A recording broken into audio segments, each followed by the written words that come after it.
जादुई टीवी। सुनो, तुम्हारे बाबूजी तो कब के गुजर गए। अब उनका जो सामान है वो पड़े पड़े कबाड़ा हो रहा है। बेच ही दो, कुछ पैसे आ जाएंगी। बात तो सही है। अगले संडे फुर्सत में यही करेंगे।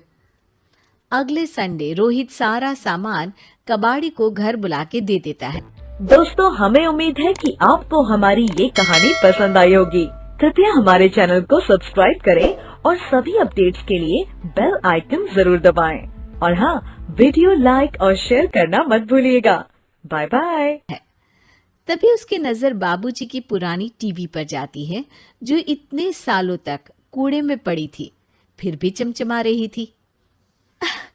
टीवी तो देखो, जैसे एकदम नई हो।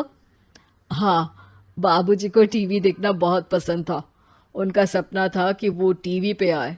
एक बार मौका भी था जब वो अपने गांव के गाने सुनाने किसी चैनल पर जाने वाले थे, पर मैं और मेरा भाई लड़ पड़े और बाबूजी को घर पर ही रुकना पड़ा। चला के देखें क्या? हाँ हाँ, क्यों नहीं, देख लेते हैं। पर शायद ही चले। बाबूजी ने उस लड़ाई के दिन के बाद टीवी देखना ही छोड़ दिया था। टीवी चालू करने के लिए उसमें केबल वायर लगा दिया जाता है। एक न्यूज़ चैनल चालू हो जाती है। स्वर्ग की सीढ़ी के रास्ते हैं तीन, तीनों के तीन रास्ते हैं संगीन। पहला रास्ता है सांप की बीन, दूसरा रास्ता घर में बिछा कालीन, तीसरा रास्ता कलकत्ता से चीन। ये क्या बकवास खबर है, कुछ अच्छा लगा दो। अरे आप बोलो तो सही, कोई अच्छी खबर सुना देता हूं। मेरा तो काम ही खबर देना है। अरे बाप रे, टीवी बात कर रही है। हाँ, ये न्यूज़ वाला मुझसे। हाँ हाँ, आपसे ही तो बात करूंगा ना, आपके घर में हूं तो। अरे, ये सपना है क्या? तुम हमसे बात नहीं कर सकते? अरे सपना नहीं भाई साहब, ये टीवी जादुई टीवी है। बोलो, क्या खबर सुननी है, वरना ब्रेक लेने का टाइम आ जाएगा। सुप्रिया घबरा के टीवी बंद कर देती है। वो क्या था? अरे एक बार और चालू करके देखे, फिर से बात करेगा तो चैनल बदल देंगे। सुप्रिया फिर टीवी चालू कर देती है। अरे ऐसा कोई मुंह पे टीवी बंद करके जाता है क्या? मुझे बुरा लगा आपका नेचर। चाय पानी तो पूछो। सुप्रिया टीवी के बटन से चैनल बदल देती है। अब टीवी पर एक फिल्म चल रही है। अरे, ये तो सूर्यवंशम है ना? हाँ, और ये ठाकुर को जहर की खीर दे दी और उसको पता भी नहीं है। ए भाई, खीर मत पीना, उसमें जहर है, मत पीना। ठीक है महाशय, जैसा आप कहें। हाँ। अरे, आपकी बात मान ली, पूरी पिक्चर ही अब तो बदल जाएगी। मतलब ये सच में जादुई टीवी है? तभी वहां कबाड़ी आ जाता है। भैया, टीवी के 150 रुपए दूंगा, चलेगा? अरे 1.5 करोड़ में भी ना दे तुमको ये टीवी हम। अरे, 1.5 करोड़ खरीदने को होते तो तुम्हारे घर में ये पानी चाय नहीं पीता, अंबानी या टाटा के घर बैठा कोल्ड कॉफी पीता। रोहित कबाड़ी का हिसाब करके उसे वहां से चलता करता है और अपने भाई शशिकांत को फोन लगा के बुलाता है। शशि थोड़ी ही देर में वहां पहुंच जाता है। क्या हो गया भैया? अरे बाबूजी का टीवी याद है? हाँ हाँ, जिसमें घुसे रहते थे हमेशा वो, और अपने को कुछ नहीं देखने देते थे। अरे वो अब जादुई टीवी बन गया है। भैया, आपकी बकवास करने की आदत अब तक नहीं गई। अरे, आपके घर में बच्चे हैं, अब तो बड़ों जैसी बात करो। रोहित जाके टीवी चालू कर देता है।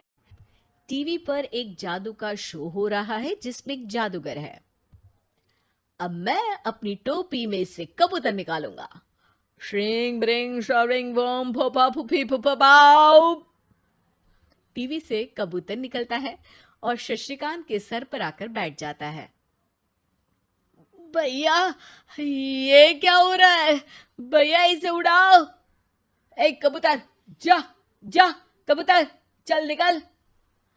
अब मैं टोपी में से सांप सांप सुनते ही शशिकांत कांप जाता है और भाग के टीवी बंद कर देता है। भैया, सॉरी भैया, मैं समझ गया ये सच में जादुई टीवी है, पर एक बार और ट्राई करते हैं। पर भाभी, कोई दूसरा चैनल लगाओ हाँ, जिसमें डर ना लगे। सुप्रिया टीवी चला देती है और न्यूज़ लगा देती है। अरे कितने दिनों बाद मुझे याद आया, बताइए क्या खबर सुनाओ। और ये नया आदमी कौन है? ये मेरा भाई है शशिकांत। ओह यस, वही है ना जिससे तुम लड़ लिए थे किसी बात पे, और तुम्हारे बुढ़ाओ पिताजी गुस्सा हो गए थे और टीवी को संन्यास दे दिया था। हैं? तुमको कैसे पता ये सब? इस टीवी में रहने वाले आदमी से लेकर कबूतर तक को तुम्हारे बाबूजी और तुम्हारी बातें पता है, इसीलिए तो ये जादुई टीवी है। ये टीवी क्या कर सकती है वैसे? तुम जो मांगो दे सकती है, कहानी बदल सकते हो, खबर बदल सकते हो, कोई चीज मांग सकते हो। अरे भैया, ये टीवी मैं लेके जा रहा हूँ। बाबूजी का लाडला तो मैं ही था ना। अरे ऐसे कैसे?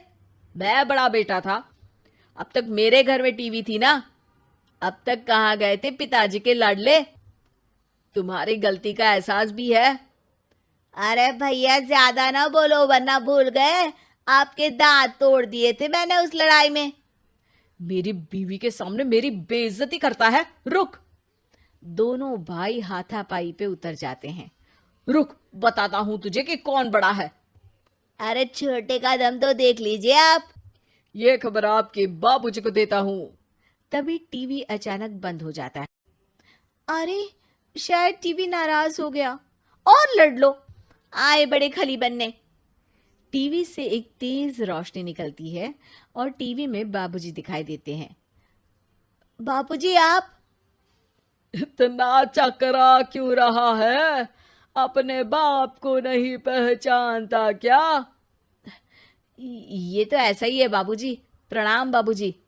अरे चुप कर, तुम दोनों ही उल्टे हो। तुम्हारी वजह से मैंने टीवी में आने के सपने को छोड़ दिया, तुम्हारी लड़ाई की वजह से। और तो और, जितना मैं अपनी बीवी को नहीं देखता था उतना टीवी को देखता था, वो भी छोड़ दिया तुम दोनों की लड़ाई की वजह से। और अब मरने के बाद जब मैंने टीवी को जादुई टीवी बना दिया तो भी तुम इसका फल लेने की जगह लड़ रहे हो। अरे तुम तो लायक ही नहीं हो, अब तुमको बाबा जी का ठुल्लू भी नहीं मिलेगा। बाबूजी चले जाते हैं। टीवी बंद हो जाता है। रोहित और शशिकांत गिड़गिड़ा के टीवी के सामने हाथ जोड़ के बाबूजी को बुलाते हैं, पर टीवी सिर्फ धुआं निकालता रहता है।